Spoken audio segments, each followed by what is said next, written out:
bahwa hidup ini bukan hidup manusiaku. Bila manusia mempunyai hidup, ia tak akan pernah mati, karena manusia hidup terus. Kenapa manusia itu mati? Karena manusianya tak punya hidup. Bagi para sahabat yang baru hadir, bisa disaksikan kembali ulangannya videonya di YouTube Uripe Allah. Silakan Kang Fauzan, Kang Musyafir Iman, silakan bila mau naik ke atas.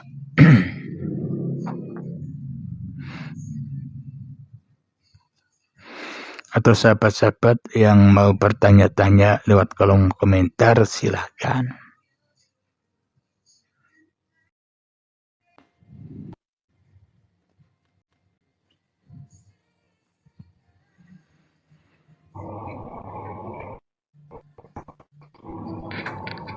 Assalamualaikum warahmatullahi wabarakatuh, Kang. Waalaikumsalam warahmatullahi wabarakatuh, Kang Mas. Sehat? Alhamdulillah sehat. Sinyalku agak kurang nih, Kang. Putus-putus. Iya kayaknya mantul. Bener. Makanya tadinya saya mau dibawa dan mau menyimak saja. Nggak apa-apa, ntar saya mute lah. Coba turun lagi, naik lagi. Oh iya, Kang Mas.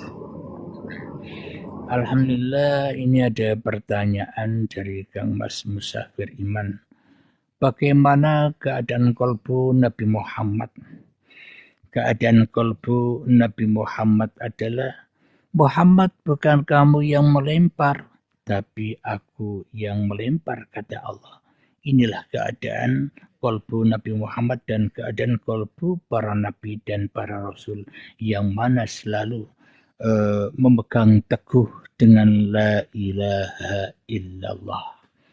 Jadi manusia yang lainnya bila ingin selamat menuju Allah, ia harus mengikuti jalannya para nabi dan para rasul, yakni selalu mentauhidkan hanya Allah di hati, mengesahkan hanya Allah di hati, mengadakan hanya Allah di hati. Jangan salah tauhid. Selama ini kan kita salah tauhid. Selama ini kan kita salah iman. Ya termasuk saya. Selama ini kan kita salah mengesahkan. Apalagi salah nyembah. Selama ini yang kita tauhidkan di dalam dada kita kan diri kita sendiri, yang kita adakan, yang kita wujudkan, yang kita esahkan, yang kita ahadkan di dalam dada kita hanyalah hawa nafsu kita sendiri. Inilah kita selama ini telah salah tauhid. Otomatis seluruh apa yang dilakukannya, otomatis seluruh ibadahnya ya kembali kepada apa yang ditauhidkan di dalam dadanya.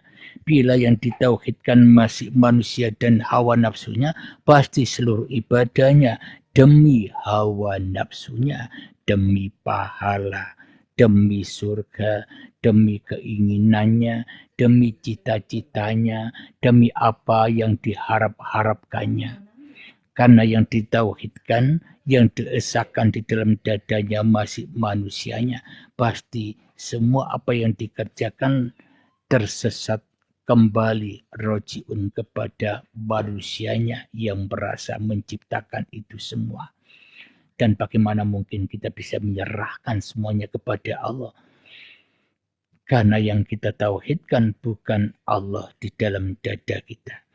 Jadi bila ingin bahwa seluruh apa yang kita kerjakan itu kembali lillahi ta'ala, ya mestinya yang bertauhid atau yang ahad atau yang esa di dalam dada setiap manusia ya hanya Allah sebagai Tuhan penguasa manusianya, seperti yang dialami atau yang dirasakan di dalam kolbunya Nabi Muhammad dan para nabi serta para rasul terdahulu. Itulah keadaan hati Kanjeng Nabi Muhammad, itulah keadaan hati para nabi dan rasul. Semoga bisa dipahami ya Kang Mas ya, sama-sama belajar.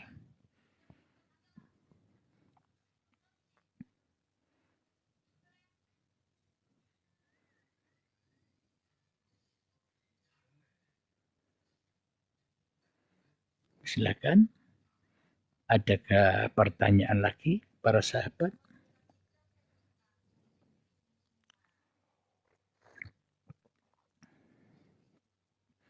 Sama-sama, Kang Mas.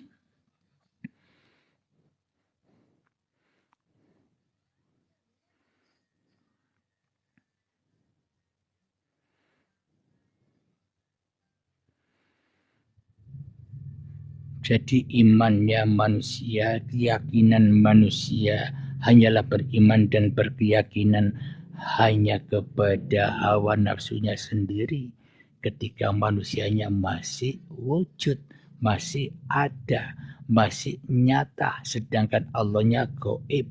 Ya tak akan mungkin manusianya bisa bertakwa, meyakini, mengimani Tuhan yang tidak ada, Tuhan yang tidak nampak. Ya logikanya bila manusia tidak menyaksikan sendiri, bagaimana mungkin disebut iman? Karena yang disaksikan sendiri oleh manusia, terutama diri saya selama ini kan Abdul Halimnya, diri manusianya, ya itulah yang diimani, itulah yang ditakwai, itulah yang dibesar-besarkan, yang dimaha besarkan di dalam dadanya. Karena manusianya masih merasa dirinya maha besar daripada Tuhannya. Kenapa? Karena Tuhannya tidak dipertuhankan sebagai Tuhan. Akan tetapi malah diasingkan, malah ditiadakan Tuhan itu. Ya otomatis manusia menyembah dirinya sendiri, mengagung-agungkan dirinya sendiri. Begitu. Semoga bisa dipahami ya Kang Mas ya. Silakan bila ada yang mau bertanya-tanya. Kita belajar bersama-sama dan semoga bila memang kajian di YouTube Uripi Allah ini menambah manfaat atau mendapatkan pemahaman di dalam bertuhan atau bermanfaat bagi Anda, ya silakan di-share ke teman atau ke saudara, ke yang lainnya. Supaya apa? Supaya tambah berkahnya. Supaya Anda tambah paham. Bila disembunyikan, ya berarti kita tak akan pernah memahami. Kita share saja, kita sebar saja babakan kepahaman, babakan siapa yang menerima ataupun yang menolak, ya itu terserah Allah. Itulah tugasnya para nabi dan rasul. Tugasnya hanya menyeru kepada manusia. Meskipun kita tidak menyeru kan tinggal copy paste, sebar link di YouTube itu. Dan pasti tambah berkah.